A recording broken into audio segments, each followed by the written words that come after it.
Assalamualaikum warahmatullahi wabarakatuh. Perkenalkan, nama saya Mariel Manubis dari Prodi Sistem Informasi Geografis Angkatan 23 dengan 23 garis miring 513607 garis miring SV garis miring 22236. Di sini saya akan menjelaskan terkait pembangunan proyek menggunakan GeoServer, di mana GeoServer sendiri merupakan perangkat lunak open source yang berfungsi sebagai server GIS dalam web GIS, di mana memungkinkan data spasial ditampilkan serta dilakukan pengaksesan. GeoServer bertindak sebagai penghubung antara data dan juga aplikasi klien web GIS sehingga mampu mempermudah integrasi dan visualisasi data spasial secara real-time.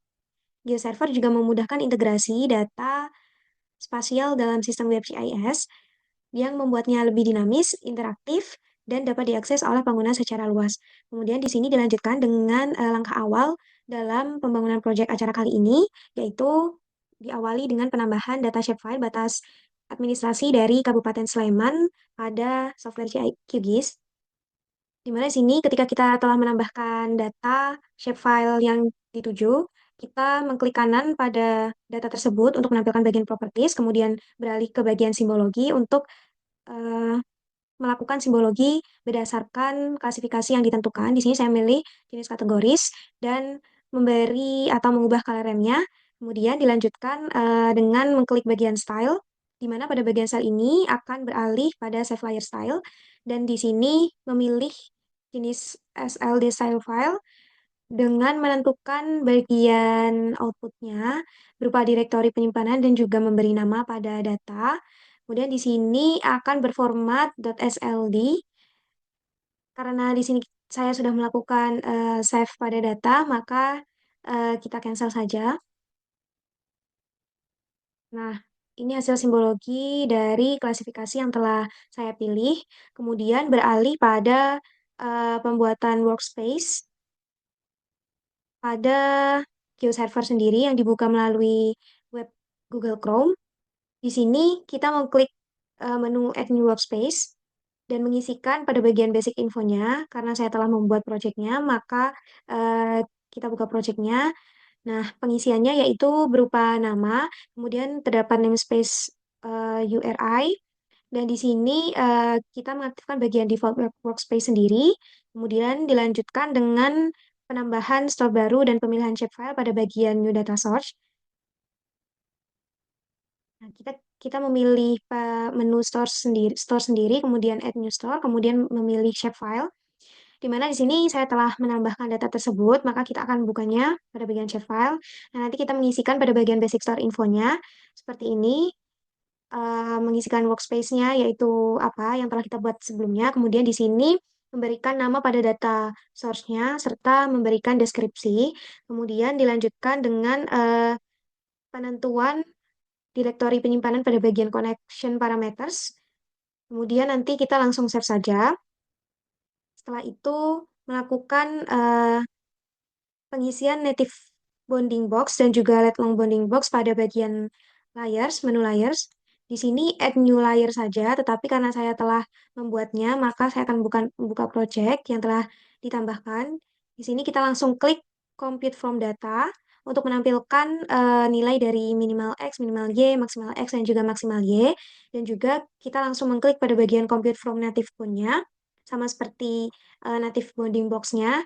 Kemudian nanti di sini kita eh, melakukan penambahan style baru pada bagian menu style. Nah, add new style. Karena saya telah membuat style baru, maka di sini kita buka data yang telah saya tambahkan. Nanti di sini kita akan menambahkan bagian dari style data sendiri. Di bagian style data ini menambahkan nama dari datanya, kemudian dilanjutkan dengan jenis workspace-nya, dan di sini kita langsung mengklik bagian upload untuk mengupload project yang telah kita tambahkan pada bagian style ini untuk menampilkan source code atau script yang saya tunjuk ini, dan kemudian kita langsung saja mengklik bagian validate guna mengunggah style yang telah dibuat sebelumnya dan validasi tampilannya pada software GeoServer. Kemudian dilanjutkan untuk pengecekan bagian layer pada Open Layers. Ini kita memilih menu layer preview. Kemudian kita buka project kita. Open layers. Nah, di sini tertampil project dari eh, PG Web Acara 10 ini mengenai batas administrasi dari Kabupaten Sleman berdasarkan eh, hasil data yang telah dilakukan simbologi pada software QGIS sendiri. Kemudian di sini kita lanjutkan untuk pengaktifan bagian Apache serta MySQL pada SAM. Di sini saya telah mengaktifkan keduanya. Kemudian kita membuka bagian localhost phpMyAdmin untuk pemilihan database pada PG Web acara 8 guna memilih database tersebut untuk server lokal sebagai kebutuhan pengolahan data, di mana nanti di sini kita langsung masuki menu SQL untuk memasukkan source code seperti ini. Nah, select dan source code view from text-nya seperti ini. Kemudian kita langsung saja mengklik Go atau menjalankan project.